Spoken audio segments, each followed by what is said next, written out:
I think I'm last, right? And now I feel like I want everybody else's job except for my own. And it keeps updating. So maybe I can convince myself that I want the job that I have. I want to first say that I think it's great that you're having this pre-conference. And I just want to acknowledge you guys for recognizing that maybe some people don't want to go in the R1 path. And I know that SP has had some talks about this in the past, but they'll bury it in the program like 8 a.m.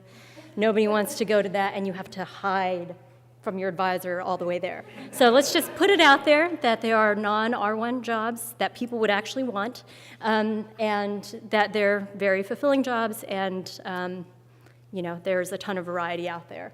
And so I'm here to talk about being at a terminal master's program. I want to say also that my experiences are obviously idiosyncratic. I think that can be said of all of the talks so far. And I don't represent all terminal master's programs, obviously, but Cal State Northridge, we refer to it as CSUN if you're from California, but I often call it Northridge. And so I'll just start by telling you a little bit about me. It seems kind of thematic. Everybody's doing that. I had a very non-linear path to get to where I am now. I started college as a first-generation college student. My parents immigrated from China, so I had no real model for how college would work. I was just told, go to college and then you will magically get some job. And because of that, I thought it was acceptable to major in English, which was my first major. And then the first class I took was also a social psychology class, so I picked up psychology as a second major. And like a lot of undergraduates in the courses that you're teaching, I thought maybe I would be interested in going to clinical psychology, right? Most people probably have thought about that at one point or another. And then I realized, thankfully, for my hypothetical patients, that I had very little empathy for people and their problems. And I quickly decided that was not the path for me. So I made a somewhat bad decision, and I thought, I'm going to double down on this English degree thing, and I went to graduate school and got a master's degree in literature, thinking maybe eventually I'd be a professor of literature. But while I was doing that research, so this is my little academic journey, while I was doing the research in English, I was finding myself pretty conflicted. I enjoyed researching what I was doing. I was studying the other, or how minorities are represented in literature. But I knew that the outlets for that would be like the the Victorian Quarterly or something. No, nobody's going to read that, and that's really, yeah, you like that? I was like, yes, it's like this would be my outlet, and it's very dusty here in the library. So, but I liked the topic area of studying race, and I just wanted to do it in a way that was going to be more applied. So after 3 weeks in my program, I started studying for the jury in psychology, and I thought, okay, I'm going to think about doing social. So I started in Colorado for undergrad. I moved to Buffalo, and then I moved to San Diego. So I'm just crisscrossing the country at this point. And I enrolled in a terminal master's program at San Diego State. I was fortunate enough there to work with Thierry DeVos. At that time, he was doing research looking at the American Equals White bias. He had just finished the paper with Mazarine on that in 2005, and he and I started a collaboration looking at the extent to which minorities get assigned American status and the types of things that would predict. I actually ended up applying out of the program my first year, and I ended up at the University of Chicago, where I started at the same time as my PI, Josh Carell. So we arrived at Chicago in the same year. And during the time that I was there, a couple of very important things happened. The academic market was, and the economy started to not do so great. And there was serious concern about whether or not any universities would be hiring. And I ended up not going onto the market until probably much later than I had anticipated. So I went on the market once. It was in my 6th year, and I decided to not even try in my 5th year. So there was that. There was also it was not discovery, but all of the pop press about data forging and all of the bad stuff that has haunted and continues to right now plague our field a little bit. And that made me a little bit skeptical about the speed at which we can do science and the things that we're valuing as a discipline, getting all these papers out in order to tenure and to gain notoriety in this field, and the way that our motivation structures are set up, incentive structures are set up, that promote this kind of fraud happening. And my doctoral training was really focused on ideas. We spent a lot of time talking about ideas, reading a lot of the really old literature, and there was very little data collection. We actually didn't even have a subject pool at that time. So your ability to get a lot of papers out was really stymied by that. But it was also the philosophy of the department, was really spend a lot of time up front thinking about the ideas and be really slow to actually collect the data. So that really didn't set us up for an R1 job right out of the gate either. Yeah, I know. And at this time, I also got some really great advice from Reed Hasty. He said that when he was a student, he applied for his dream job every year to make sure that his continued involvement in academia was an active choice. And I thought that was a great idea. A lot of times we get some inertia problems, and so we just continue on. We go to grad school because our undergraduate mentors thought we were great. We won an R1 job because we're publishing and we think that we're doing a great job. But to make an active choice, let's go on the market, try to test out the waters. And so in my second or third year in between there, I applied for some non-academic jobs. And during the interview, I was thinking, yeah, I definitely want an academic job. So I knew that wasn't going to be for me. But I did make it an active choice.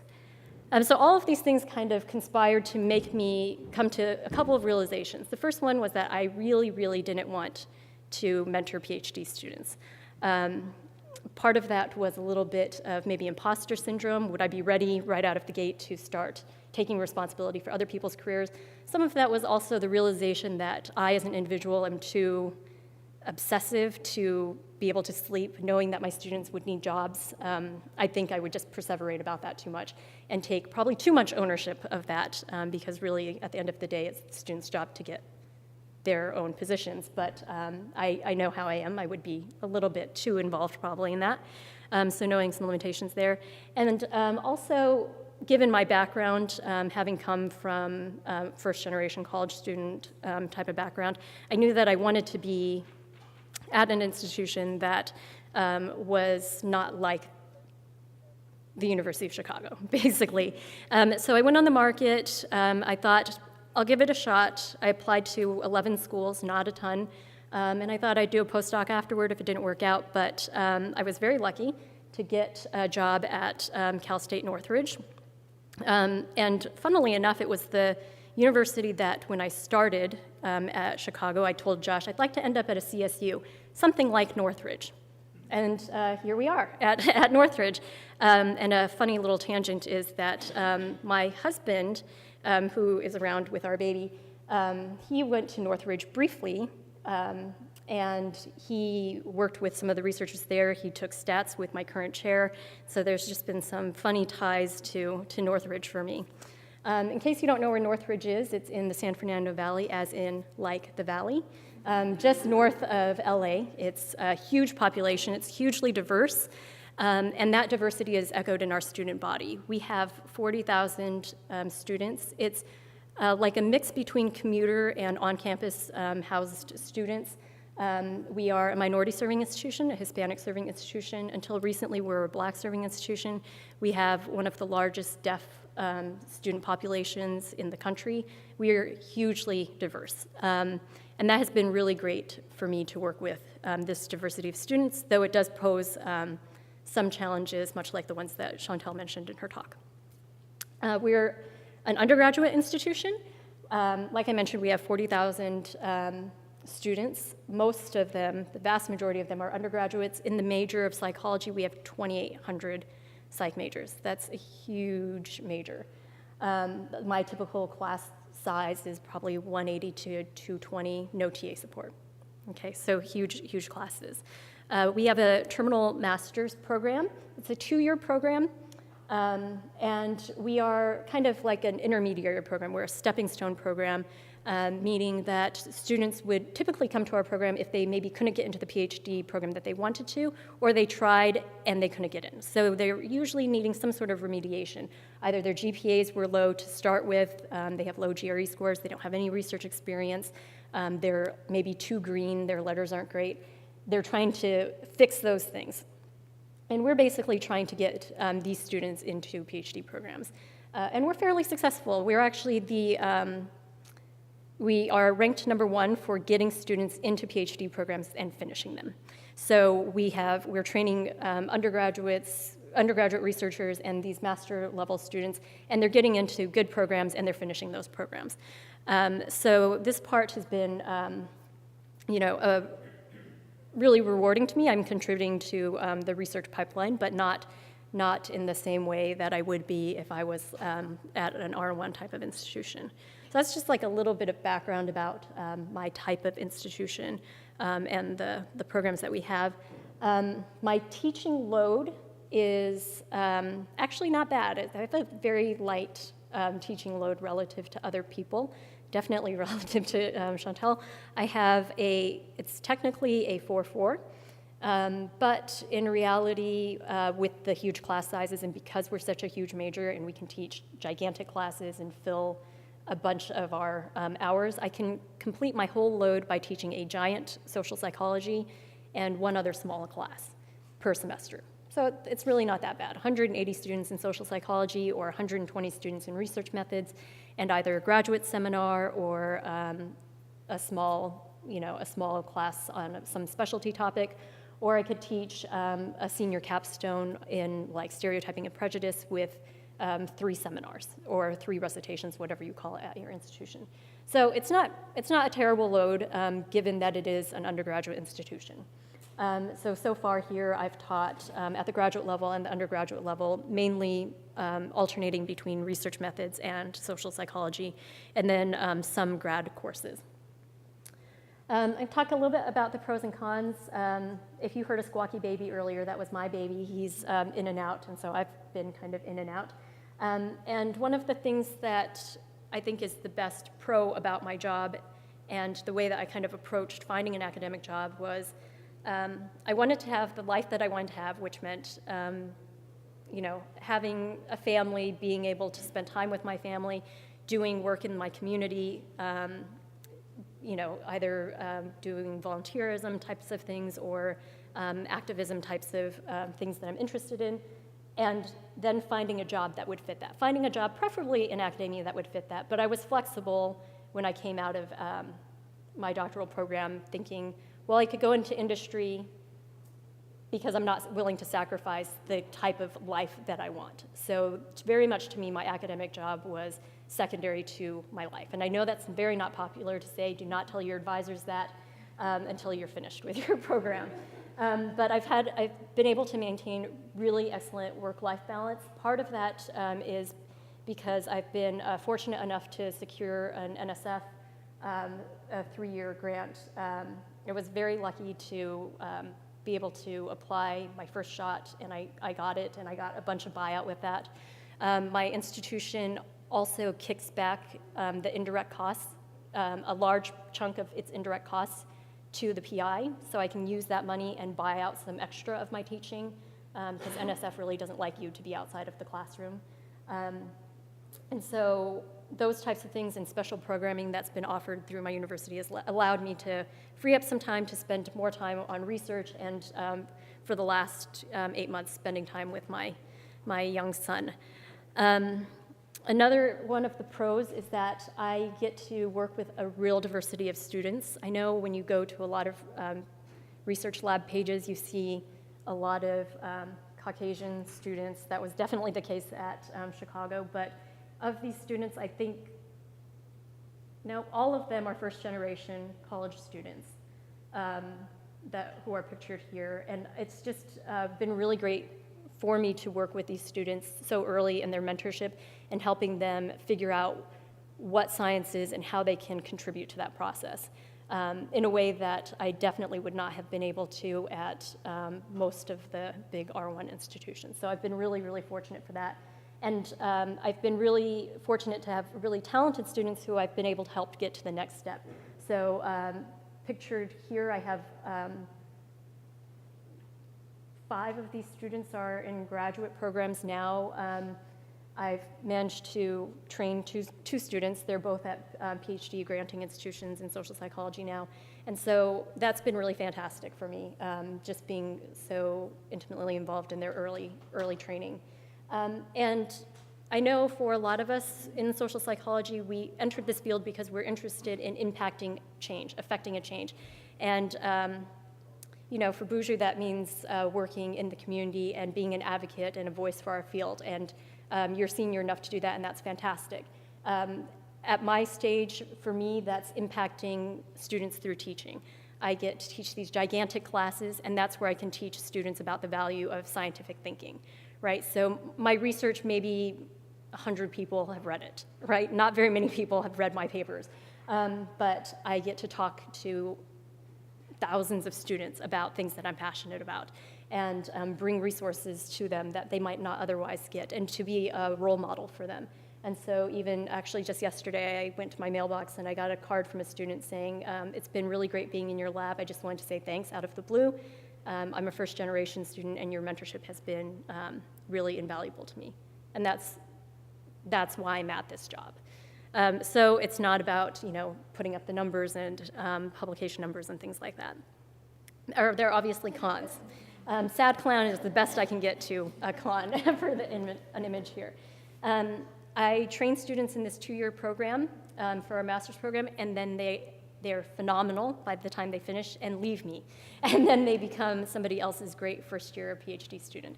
And it is really hard to build a lab when you don't have that type of mentorship. So a lot of you guys are probably in labs where you have more senior students who helped you along the way. You know, Boujou mentioned that too. She had some mentors in the more senior students at Yale, but I won't have that because I get them up and running, and then they go off and they're Brenda Major's student. And then you get them up and running, and then they go off and they work with Jeff Sherman. And then you're just stuck, you know, training the next student. And it will be like that forever. The undergraduates is the same story, because the California education system, a lot of students go through the junior colleges first, so they don't end up at Northridge until usually their junior or senior year. And so you have a research assistant maybe for a year or two, and then they're gone. And another thing that happens with the students that I work with is they have full-time jobs. They have kids. They have very rich outside lives. And at first, this was something that really bothered me, because I felt like they didn't identify as students. If you gave them a 20 statements test, student wouldn't be one of the things that they wrote. But when I was a college student, that would be probably one of the first things I wrote. And that's just not the case for them. And learning how to work with that population and teach that population has been very difficult. And most people in this room, you know, you're in PhD programs, you've been a top student in your program, you knew how to study, you figured it out on your own if you weren't, you know, if your parents didn't help train you on that. And then you're asked to mentor students who don't have that, or to teach students who don't care about that necessarily, and they're looking for a credential. They don't care about, you know, Professor Ma's critical thinking exercises. That's the last thing that they care about. In fact, I might be an obstacle in terms of them getting the degree that they're seeking. So that can be very challenging, not having students who are really, you know, passionate and high in need for cognition. Can be really tough, but it can be very rewarding for the students that you get who you can convince that they should care about these things. And so I just want to spend the last little bit helping you guys think about how you can build a CV for this. And I'll pause and just say that one of the things that came up over the mentored lunch was that when I was a graduate student, I was curating a lot of experiences because I wasn't really quite sure what I wanted to do. I kept telling Josh, I don't want an R1, I don't want an R1. And he's like, you definitely do, you just don't know you do. And I was like, I'm pretty sure I don't. But I was like secretly TAing over in the business school. I had a part-time job at a research consulting firm, like a market research firm, and I just picked up little projects every once in a while. He still doesn't know about that, I don't think. But in case I needed to build a resume that would give me a job in private sector. So I was just trying to build as many things into my CV as I could that would make me competitive for as many jobs as possible, because you never know what you might want to do, right? So just set yourself up for the best thing possible. The best case scenario, hopefully, is what will happen, but in the event that you change your mind, make sure you have stuff on your CV that you can point to. In terms of your teaching, if you know that you want to be at a master's level program, you're going to be called upon to have broad expertise at most places. So you might end up on a faculty where there's one social psychologist, or maybe if you're lucky, two social psychologists. So you're going to have to be the social psychology touch point. So that means that you need to know all of the different subfields and to be able to mentor, sometimes even be able to mentor students on all of these projects. At Northridge, students apply to work with me, so they're working on projects that are on my grant. So that's not so much the case for me, but more generally speaking, I think that is something that you probably want to be concerned about. And you want to teach a lot of different class formats. A lot of you might TA, like, let's say there is a 200-person intro to psych class, and you might get a recitation section of 25 students. That's one type of class format. Try to teach a seminar. Try to teach a hybrid class where you're teaching like online and in person. Try to teach a flip class where you lecture online and then you do activities in the class.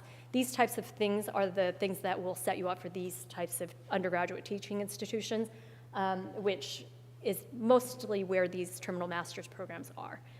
So you want to teach a lot of different class formats as well. In terms of your research, you really have to, if you wanted a job at Northridge, you really have to make sure that you pitch your research in a way that fulfills the university's mission. Chantal said something very similar, and when you are on the market, or no matter what job you applied for, I mean, Erin basically said something very similar. You need to say how your experiences are relevant for the job that you want. For me, this job at Northridge, I know that the students are underrepresented. I know that the students are underprepared. I had to make sure that my research was something that could be done in 2 years on the timeline of a student's master's thesis. Just, start thinking about how is it that your research can be applied to job X and make it so. Look, when you're on the job market, look at the university's mission statement.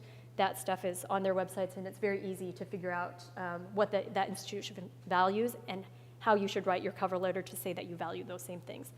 So how can my research be something that involves students who are really busy, students who can't devote their whole lives to being your research assistant, sadly. They have other jobs that they're doing and stuff like that. And unlimited resources. I'm lucky that I have the grant, and I'm lucky to be at a CSU that values research to the point where they will fund you pretty reasonably and give you buyout time to do different research projects. That's not the case at all of the CSUs or even within different colleges at my single institution. And you might need to be a research generalist. How can you say that you might be studying something very, very specific in textual analysis, but you need to be able to say that you would be able to mentor a project on group interactions. And I'm sure that you could do that. Just make sure that you're able to articulate how you could do that in case you get asked, or put it into your teaching materials and research materials. And definitely if you have questions about these types of things, during the breaks or after this, definitely let me know. I know that Northridge is more of a teaching institution, so when I put my materials together, my cover letter focused first on teaching, then on research. But that said, Northridge is actually one of the few institutions I know where you can get a really good blend of that. Some of the senior faculty have had research careers and then switched more to focusing on teaching and then back to research. One woman in my department just secured a $20 million NIH grant to work on funding underrepresented students to get into health disparities research.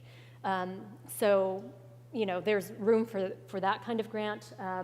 I have a relatively very small grant from NSF. There is just a lot of flexibility with respect to research. Other faculty members have focused more on teaching and have side practices as clinician, like as practitioners in clinical psychology. So it's really flexible. I think that that's probably true for a lot of terminal master's programs where you can have a blend of both. The tenure obligation or the requirements for tenure are just for me very minimal, 3 publications pre-tenure. That's very, very doable with, you know, if you give me a pencil and some paper, I'll figure out a way to do research with it. That's how I feel about research. So that's very doable, and then decent teaching evaluations and some service. So it's a really nice middle-of-the-road job that affords a ton of flexibility. And so that's all I had. I put my email address here in case you have questions, and you don't want to ask in front of everybody, but I'm happy to take questions. I don't know how much time I have. 10 minutes for questions. Okay.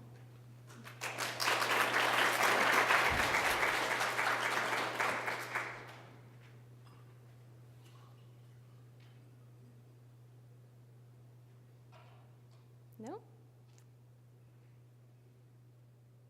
Okay.